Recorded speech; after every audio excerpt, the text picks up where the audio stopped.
We welcome in our man Jason Jones of the Athletic. Jason, your squad, how you feeling, man? I've been thinking about you since Sunday night. Needle movers. I even gave Jay Jones the Tommy and Ghost, dap up for us both making the playoffs. Yeah, I mean, shout out to Staley, who for whatever reason hates his team. That was the wildest part of the game. It's like, before the game, they said the Raiders had said we want to win, but we want to get in the playoffs. Mm-hmm. So they were cool. He's like, you know what I'm gonna do? If I haven't done enough wild things in this game, that's crazy. Let me call a timeout when they're like at the 40. And I think they were gonna run that thing. They were at least gonna run it like really. They may have ran another play, but it was gonna be like almost a Hail Mary type deal. Like they weren't trying to get in field goal range. I don't think. Yeah, I mean, it was going to be one of those deals. You say, you know what? There's about 10 seconds on the clock. We're not going to try a 60-yard field goal. You do that old Peyton Manning thing where you just snap it and just throw the ball in the air. Yeah. But I guess, like I said, Staley doesn't like his team. He robbed us of Justin Herbert in the playoffs. Now we get to watch Ben Roethlisberger again. Again. Which probably means he's now destined to go beat KC and go on this run. And we got to hear we're going to miss Ben tour. I mean, thanks a lot, Brandon Staley. Thanks a lot. Somebody said Big Ben probably was rooting for the tie. He wanted to go out on top. He said, I don't want to go out getting beat down by Kansas City. Already had his vacation. I want to go out on top. Ben had to change his flight. He had a flight on Monday. He's like, oh, God, we got a game. Oh, man. He had to pay that. A lot, Brandon. He had to play that change of flight fee. He was going to the playoffs. He had to pay that for change of flight fee. So what do you think? Do you think the timeout pissed off? Like, nothing necessarily had to change, right? Did the time off piss off the Raiders? I think that, it didn't have to change it. It was almost like they just said, you know what? Since you want to play that game, okay, let's go ahead. It didn't help they let Jacobs run like 10 yards on the next play. Oh, man. That man has the same amount of yards in OTs he had in regulation. That was just a wildly insane. Neither one of these teams wants to really win. Then they wouldn't let the other team. Justin Herbert's going to be a problem for the next 15 years. My God. Man. Like 15 fourth downs in a row? Yeah. He had like 25 incompletions on that final drive alone. That was like a 2-minute, like 28-play drive. That was – I thought the game was over like 9 times. Like, okay, it's fourth and – what was that one touch? It was like 3rd and 20 something. They get a touch. I was like, come on. Yeah, man. That was insane. Hey, I'm gonna just ask the question because that's what we do on D-Lo and KC. Can you imagine if Anthony Lynn did what Brandon? Oh my God! They would have Lane Kiffined him. He'd have got fired on the target. Like, no, they said, you know what? Here's the team playing. Here's your Southwest thing. Group C58 or something. You can come back with us. If Anthony Lynn had squandered, called that timeout, went forward. Think about it. 4th and 1 on your own 18. Come on. He just gave them 3 points. And then ran into a wall. Like, it didn't even keep it in Herbert's hand. He just ran into a wall. He gave in a game you have to have. You gave your opponent 3 points with your ego. Yeah. And Anthony Lynn would have talked to him in midfield. He wouldn't have got to the locker room. They'd be like, "Come here, sir, go and talk." Brian Flores would have been. I was going to say, give me your key card right now. Don't even go. Old WW. We'll put your stuff in a trash bag and send it to you. How about that? We never want to see you again. The goal like it's an episode of Tough Enough. We'll just back up. The goal is to get in. The goal is to get in. Yeah. I don't care how you get in, because somebody asked me, would you be mad if the Raiders got a tie and got in? I'm like, no, they're in. Who cares how you get in? Yeah. There's been teams. I mean, one of Eli's runs, they like backed their way in and they won it. That's all they ever did. Here's Was how you get in. And I think one of my boys, who's a agent, said during exit meetings, every Charger needs to go ask Brandon Staley for a playoff bonus that he cost them. Yeah, you need to pay up. like, what do you want for next season? I want my money you cost me. Man, Did you have fun watching it? Those moments can be stressful for sports fans, but that's I had Did you fun. have fun? Though. I had a lot of fun watching it, especially knowing that I could watch it and have to not watch the Kings. So that was the best part, because for all these years I've had to put my phone or something over here to the side and like multitasking. Like when I checked in and saw that they were getting schooled by Anthony Simons and Ben McLemore, I was like, yeah, I'm cool. I'll catch y'all next time. That's just nasty. I mean, it's to the point now where we talked about it yesterday or whatever. Portland didn't have anybody out there. They had a bunch of prospects out there outside of Nurkic. They had a bunch of prospects. And not only did they beat the Kings, but it was never really close. Like it was floated in between 15 and 20 for pretty much from the second quarter on. Mm-hmm. Yeah, I mean, the Kings, they seem like a team that's almost mailed it in already. Oh, man.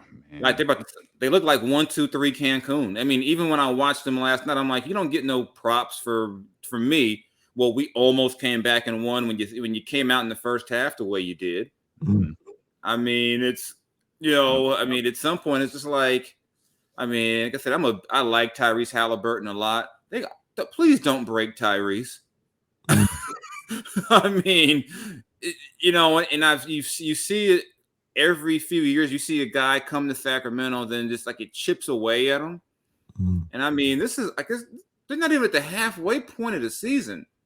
And like we said last week, at least once a week, they're going to go out there and go, oh, which of course means they'll beat the Lakers tomorrow.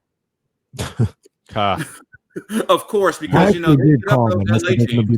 they're going to beat the Lakers tomorrow. I don't know why. Yeah, because this is who they are. They'll just like decide, you know what? You get a full 48 minutes tonight, Alvin. That's crazy, man. They'll beat the Lakers, and people will be like, "Oh, see." Then they'll lose 4 more in a row. Do you? Well, that's you mentioned it a little bit, but do you think these guys would quit? I don't know if I would use the word quit. Like to me, I mean, when I watch them, they definitely look like engaged. Yeah, I mean, they have long stretches where you're watching like, what are they even doing? Like, what are you even doing? And they do this a lot over the recent years, but usually you would, this is like bad March basketball, like bad, we're already eliminated basketball. I'm like, you watch a game and you try to figure out how in the world are all your shots being taken by Alex Len and Marvin Bagley. I know, or especially early in the game, you can have some odd statistical things, but it's like on a team designed for its guards to be attacking and aggressive, what's going on? Like, this team can only win if it plays fast. Why is it not fast? You can't play defense, so you might as well try to score as many points as possible. I mean, it's just baffling to watch them sometimes. It's just like, I mean, and it's, to me, it's not the worst Kings team I've seen. It's the most disheartening Kings team. Just because, they're not, a top 4, top 5 team, but they shouldn't be getting blown out like this every other, once and twice a week. And it's not just they get blown, it's who blows them out. If they lost by 15 to a team with LeBron, you go, okay, they lost by 15 to a team with LeBron or a team with KD. You lose by 15 to Anthony Simons and Ben McLemore, and I like Ben. Ben's cool, but come on, that wasn't CJ and Dame out there, right? And then you kind of make it up by, we're going to try in the second half against Cleveland. So what? It doesn't. To me, the first half of Cleveland and the Portland game are more indicative of who they are as a team than we see it all the time in sports. A team will get down and then the other team relaxes and they make this push at the end. The score looks close and you go, well, they really made a comeback. Stop being down by 15, 20 every night. Yeah. And the only answer, Jason, it feels like, is to, I don't even know that shakeup is the right term, but you need to dismantle this roster. Like Casey said, his team needs a facelift. And it was like, no, they need to face off. They need Burn to go it that down. Nick Cage, John Travolta movie and just completely flip the script here. Yeah. They just need to just, and I think, Monty has the perfect cover to do it. These aren't my guys. Well, now some of them are your guys, but if he had come in the first year and did that, I don't think anyone would have faulted him. Mm-hmm. But now it's like, okay, you came back, you doubled down on this group. De'Aaron has the extension. You re-signed Rashawn, and now you just got this team that Rashawn's not playing right now. But they just look. They're too. I mean, they're not an old team. I mean, but they're also not they're not so old or they should look lifeless. Right. And for years we've heard about this young low energy team. And that just baffles me because they're still relatively young in a lot of spots. This isn't like a 38-year-old De'Aaron Fox and a 33-year-old Tyrese House. I mean, they not having energy is just so weird when you watch them and you just say, man, they look like they just don't want to be there sometime, or there's no urgency. It's like the game starts at 7, but for them it starts at 8:15 every night. I was like, and I've heard guys like Harrison, they all say, we're all grown men. You shouldn't need someone else to get you ready to play. But I don't know, maybe they need some pre-workout powder. I don't know what they need. And what's the thing called C4? They need some C4. Yeah, they need to take something because, and I guess we said last week, these games keep happening at home, which is the craziest part about it. These aren't road games. These are home games. Yeah. And right now, if you're on a long road trip and you see Sacramento, you're like, you know what? We got to go to LA, Golden State. Oh, we're going to get Sacramento, though. Yeah. It doesn't matter who you are. Oh, we're going to get that game in Sacramento before we go to Portland. And no team wants to be known as that. But, I mean, at the very least, you would think they'd be tougher at home. And that's like they have some of their worst games. Sad. We're talking about shaking this team up and guys needing to move and things of that nature. I love both of these guys, Harrison Barnes, Rashawn Holmes. But when you come up with a hierarchy, like an exit strategy, if you're the Kings, to try and get out of this basketball hell and turn some things around, I got guys, people are talking about trade Fox, trade Halliburton. They're last on the list, right? That's when you've tried everything else that don't work. Now let's go Tyrese and Fox. But I got Buddy Hield, Marvin Bagley, moving on from them first. Then Holmes and Barnes, one of those two in that middle section. In your opinion, who has more value around the league? Who would get you the biggest return? Rashawn Holmes or Harrison Barnes? It depends on where you're looking. I mean, I think guys who can play that 3-4 spot are valuable. Harrison can play. He's played some 5. Harrison's, I think Harrison, also Rashawn, they both would help a good team. And to me, the Kings have too many guys who would help a good team. But when you put them all on the same team, you got a bunch of, 3s and 4s and 5, not 1 and 2 options. You got a lot of 3 and 4 options that you're trying to make into number 1 options. So I think just the fact that Harrison's deal, and they both have very, in terms of, in the NBA, good deals. Harrison had one of those deals that declines in value. Rashawn's deal isn't insane. It's, that's a pretty good value for what you would get for a Rashawn.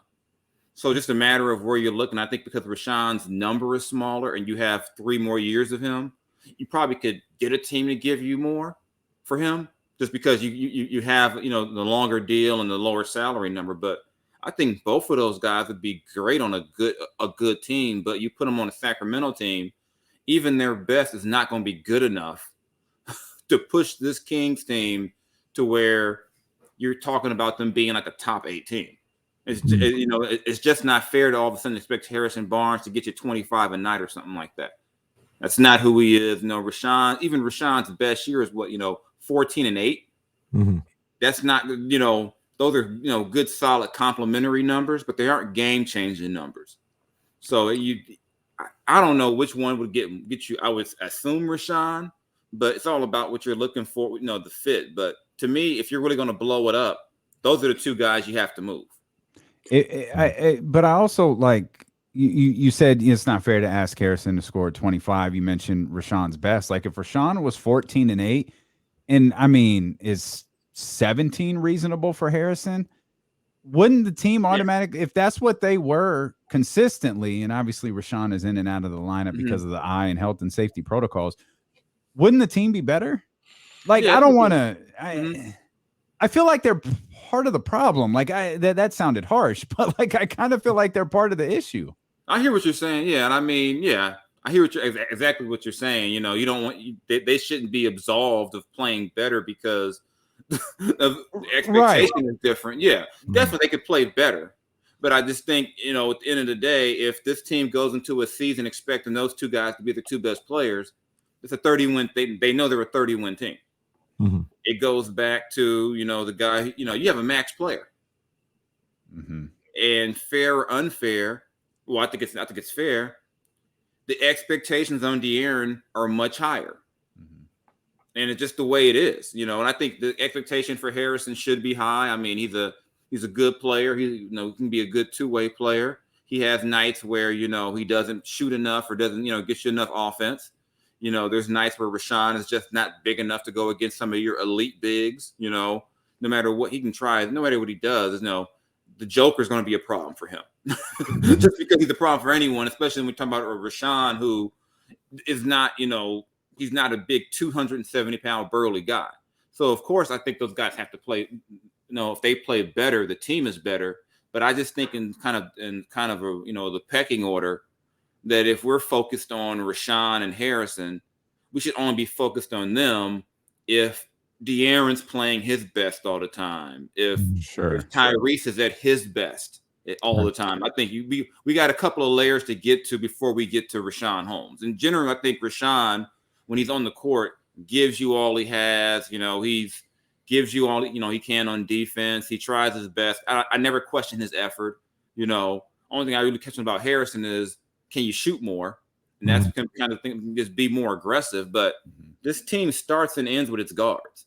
And a lot of nights, the other team's guards are wearing them out.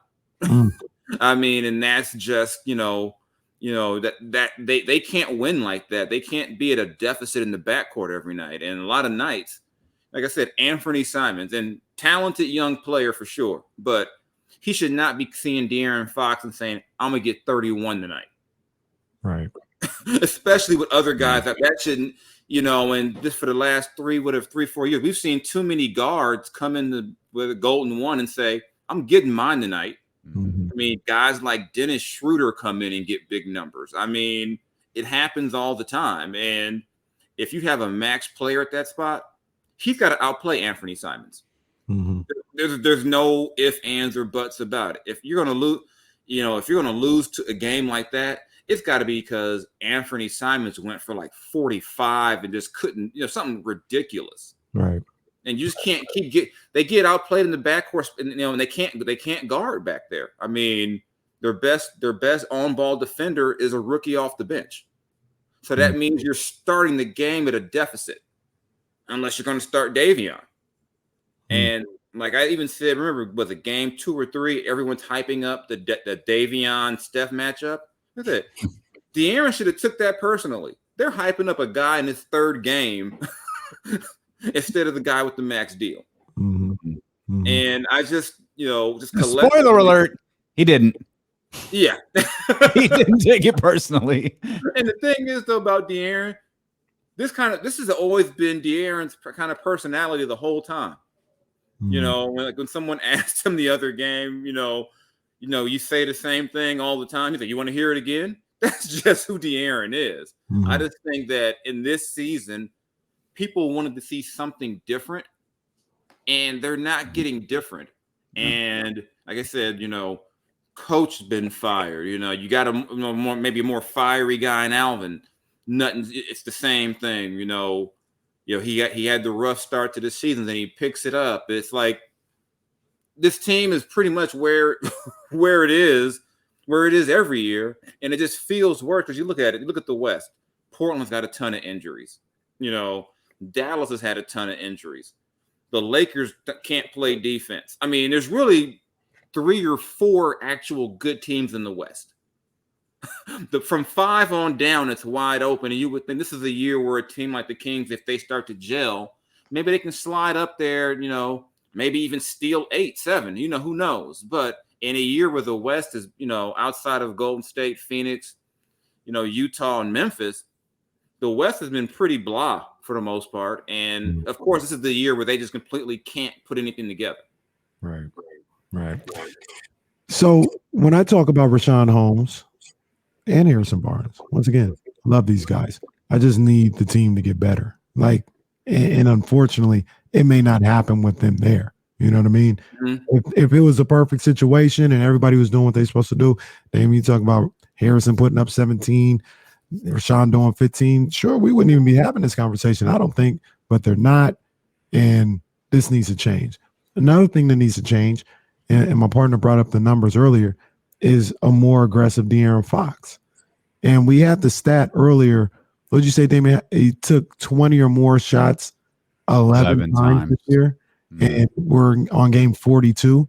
I know he's not Allen Iverson out there with the shot attempts, but shouldn't it be clear to him, to the coaching staff, that a level of aggressiveness as far as looking for your shot and looking to score seems to be a better game plan for this team to try to win? I know you've seen guys like him or any guys that you covered over the league. They seem to know like these things are what's needed to win. Why don't they do them? Like, why never just shoot the ball more? As one of the coaches told me one time, we have no idea. We have no idea why. I mean, this is coach number 3 who has said this. We can't win unless he's aggressive. And there's just nights where even you would ask him after the game, he doesn't know why. It's like this team can't win with you shooting 10 times. That's a win, that's a win for the defense. If you're just going to, if the fastest player in the league is not going to put the pressure on us consistently, we'll sit back and take this. And it's been a mystery. It's kind of one of the things they talked about, especially during Vlade's regime, about kind of the intangibles. Did De'Aaron have that intangible, that killer instinct to always turn it on? But they also talked about it probably more on the defensive end. I never forget early in his career, we were down in Miami, and he decides he's going to lock up Goran Dragic that game. And he just gave Goran Dragic hell. And at this point, Goran had either just been an all-star or with one of his all-star years, I think. And he gave Goran Dragic hell, which had led the coaches to wonder, why don't you do this every night? And I remember one time De'Aaron said he was picking his spots. And somebody said, you're too young to pick your spots. You can't pick your spots. And for this team to be good, he can't afford to do that. Because what picking your spots gets them is down 15 to Portland, down 15 or whatever it was to Cleveland. That's what it gets this team. He can't, and that's one of the reasons why this team has constantly gone out and tried to sign another point guard to always go with him. So they could tell him, you know what, if you go all out in that, first 7 minutes, it's okay. We got you. But we want you to play with that maximum effort from the jump. And they, that's how you get a Corey Joseph on the team. That's how you get a George Hill. That's how you draft a Tyree. That's on and on. DeLon Wright, all these guys that have come in to try to help him. And they just haven't been able to kind of coax that out of him consistently. And a lot of times they're just dumbfounded. They don't know what to do, because how do you tap into that? How do you get him going? Especially if he can't explain, if it's not an injury. I didn't know with this year. I didn't know if this year maybe if COVID was still bothering him. You never really know. But even pre-COVID, that was the thing with De'Aaron. It's just like as somebody once told me, De'Aaron can really play fast and play defense when he feels like it. And if you're a GM, that can't be your number one player. That reminds me, if you want to go back a few years, me and my Laker ties, that's like making Lamar Odom of 10, 12 years ago your best player, a guy who you don't know what you're going to get night to night. Like when he's on is great, but if you get one of those, I don't want to really be here, I got a lot on my mind nights, you can't have him on the court. Wow. And your best player can't be one of your question marks on the scouting report. It can't be, your best player can't be, well, will he be aggressive every night?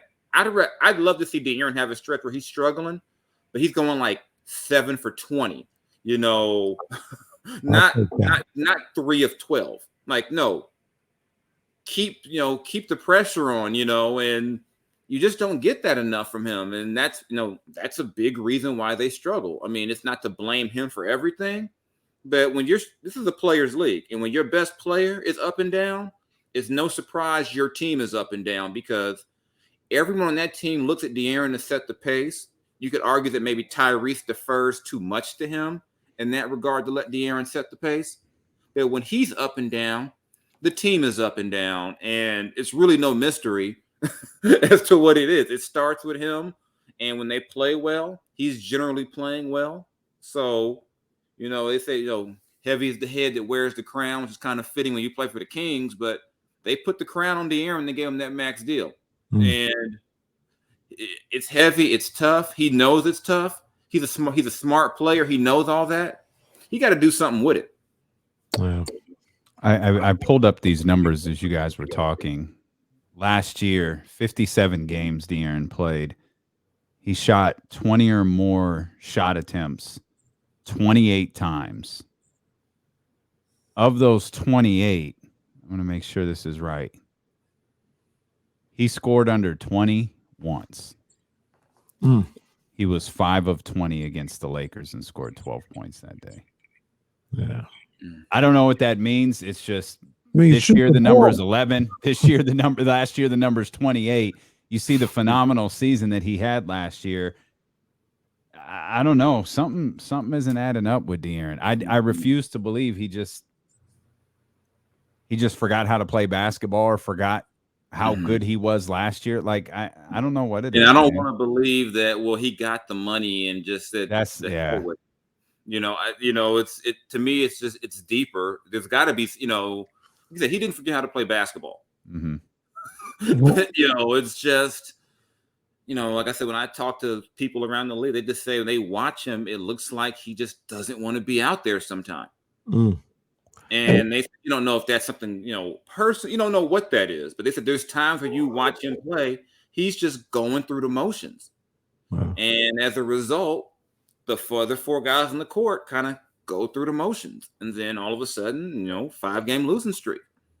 And even if they're losing, if he's playing aggressively, they're competitive. Yeah. They can't be competitive if he has 0 points and like an assist or 2 in the first quarter. Right. They won't be competitive. And that's just the way it is. And, maybe it's a thing where that's not the role he needs to be in. And then you got to get someone else in here with him and say, you know what, we got to bump you to number 2. But even then, in that case, you're either A, saying we got to trade a bunch of guys to get that player, or B, we got to get lucky in the draft. And know what that means? Another 2, 3, 4 years of losing. And you can't have a 26-year-old De'Aaron Fox in year 3 of his max deal talking about, okay, well, maybe next year we'll get into the playoffs. I mean, by that point, you're talking about almost a 20-year playoff drought. Wow. Which sounds crazy, but unless they get lucky, it's not unfathomable at this point. No, not at all. I think after 2019, people probably figured, hey, they'll get in sometime soon. And now it's looking more like, okay, not just 16, maybe 17, maybe 18. It's like we've talked about in the past. Teams have accidentally made the playoffs. Yeah. Hey, the Raiders almost the Chargers almost accidentally made it this. Right. The Steelers accidentally made the playoffs. Right. Yeah. Steelers somehow made the playoffs. They were planning a retirement press conference for Monday. I mean, we've seen teams, just weird things happen, and oh my God, they're 8th this year. Like I said, this year is set up perfectly. After the top 4, there's not really a good team. There's not really a good team after the top 4. And, it's San Antonio, all these teams, San Antonio's trying to be in the lottery, but the Kings won't let them be in the lottery. Pop's like, I just want to do this lottery thing once before I go. And the Kings are like, no, you're going to be in the play-in. We refuse to let you not be in the play-in, Pop. We're gonna do our part. This, like I said, the bottom of the West is just raggedy. Dallas can't get right. The Lakers can't get right. The Clippers have a bunch of injuries. Portland has injuries. New Orleans remains the mess it's been. Minnesota's going to probably do something to mess it up at some point. All of these things going on, and this is the year you decide, you know what? I know it's only around December, Christmas time. Let's just go ahead and get ready for Cancun, or maybe now it's Tulum they want to go to. I don't know where they want to go, but a lot of them nights you would think they were on vacation. So one of the things that we talked about with our teammate, our ESPN 1320 mate, Olivia Christian, is about the fact that De'Aaron may be looking at what's going on with this team, and he looks around and he says, this is a mess. This team is not good. We need help. And Monty McNair is just sitting on his hands, and he's not getting him any help. He's not getting Tyrese any help. He's kind of just letting this whole team foster and just be out there the way they are. Do you see that happen with the guys in the past, whether it's Boogie or around the league, where they get so frustrated with the fact that the team isn't helping them that they kind of indirectly check out or are just in a bad space because they're not getting the help that they need from the front office? Oh, it definitely happens. Remember some of the drafts Vlade had? And he kept drafting bigs. The players going, what are we doing? What did DeMarcus tweet? Lord help me. No, give me strength. Give me strength. That's what it was. That was the Papagiannis pick. But DeMarcus swears that was not about Papagiannis. He was at hot yoga that day. And I actually did hot yoga with DeMarcus later on that summer. And I could believe him saying that, you know what, this was tough, but it's still, even if you believe you go with that, the fact that he needed strength right after that pick. Like Eric Bledsoe, I don't want to be here. Where were you, Eric? Salon with my woman. I didn't want to be there anymore. That definitely can play it breaks your spirit, but I guess right now mine's got about a month to pull something off. Hey, it takes 2 teams to make a deal. And I think, I'm pretty sure teams are probably coming to the Kings figuring, you know what, you guys are terrible. We're going to offer, try to sell low on you. So you don't want to make a bad deal. At the end of the day, this team ain't going to the playoffs unless something miraculously, changes. So once you accept that part of it and say, you know what, we're not going to get into the top 10, which they probably don't want to say that publicly, but if you accept that, you go ahead and you wait this thing out, and might as well improve your draft odds before you make the deal. Because what's the point of improving just enough to get to 11? and then you end up with the 10th pick. Might as well go all in on this. They're not going to say they're tanking, but some of the way their games this season, you would have sworn they were tanking, and this is with the regular players. You would hope they're not trying. You would hope but there's some games I'm like, there's no way they could. This can't be. You gotta be kidding me. Like really, this can't be real. So I think you wait to the deadline, see what's out there. Everything you read now and you hear now is that Ben Simmons isn't getting moved. So that's probably the biggest chip out there. And outside of that, what's really out there to it's going to make this team, exponentially better? I don't know. And so if Monty wants to sit around and kind of wait for something better, it makes sense. But I do know that there'll be a lot of people in Sacramento if we get past that deadline next month and this same team is out there. Oh, tap into D-Lo and KC that day. And the same team is out there. This team that we were told was going to be a playoff contender, and you're already paying a coach you fired, and you got my man Alvin out here apologizing every other week to the fans and fans not coming to games, and it's just I haven't seen the fan base like this outside of relocation. I've never, and even then they were more energized to keep the team. But you throw the relocation years out, I've never seen it like this, where people are just like, oh, I mean, my guy Howard Beck tweeted on Saturday, the iPhone wasn't even out the last time the Kings made the playoffs. That's a cold world. I mean, I think I had a story where I said the last time they made the playoffs, the sidekick was the rave. So, I mean, it's not going to get any better, because at least if you're a Houston or OKC, they're bad, but you get why they're that bad. They're trying to be that bad, and you're like 5 games ahead of those guys. Wasn't even the Dwayne Wade sidekick either. It was the regular sidekick. Make sure you check out Jason Jones' new article on The Athletic about Terrence Davis. It's a great read. Jason, we appreciate you as always, my friend. Thanks for hanging out so long with us. Appreciate you, Jay.